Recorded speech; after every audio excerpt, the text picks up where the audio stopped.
Mitsubishi system. Again, this is this has got the inverter in it. It is a heat pump system, so it does both the air conditioning and the heat. So we don't have to have gas here, and there's such a high energy efficient unit that it affects our electrical bill very little because of the efficiency of them. So this is what the finished product looks like. It's almost finished here. We got to put ceiling tiles back in place, but this is just a little 9x9 room, but it almost needed its own separate place here because there's going to be computers in here, and computers put off a lot of heat, and so for that reason we wanted its own little system here. In this other room, this is going to be a conference room right here, and so we haven't got the finished grill on it yet, but this is what they look like underneath the grill for a ceiling system for a heat pump.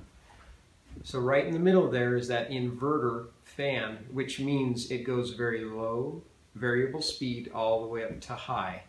And most of the times in a room this size, these run it low. Unless all of a sudden we pack this with like about 15-20 people, then it would start creeping up very slowly to accommodate for the heat gain in here for air conditioning. So great for conference rooms, especially because they're so quiet. That's the number one complaint. When a group gets together, they start talking over each other and it gets louder and louder because all of a sudden the traditional air conditioning system comes on and they just can't hear. Or they come in and they're so overwhelming in this one little room, they don't have a separate temperature control, which we do with this because it's the inverter system, which starts again on really low and goes higher and just goes exactly where you need it to maintain the temperature that's comfortable. Now, one other system as we walk in the other room here, and all of these, as we go along here, if you want to see, these are the Freon lines that are used back and forth. And what happens, if you look at this up here, do you see how tiny they are? The little copper lines. That's what the Freon travels through.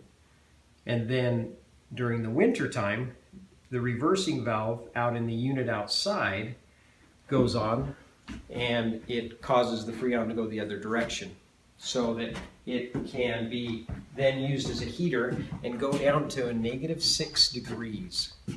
And that's great for an area like this. We're in northern Utah, and usually something like this as a main heat source is not traditional to use at all. But now they've made them so efficient and able to get down so low we don't even need a backup.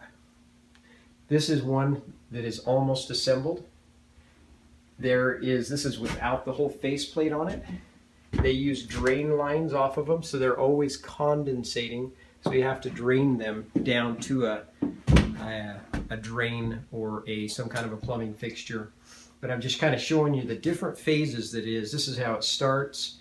Behind the wall, there's a cutout where we had to cut it out, put the Freon lines, put them together, the drain lines, the electrical, and tuck it up. And when it's done, you saw that first one, the finished product, it all hides if you do it nicely.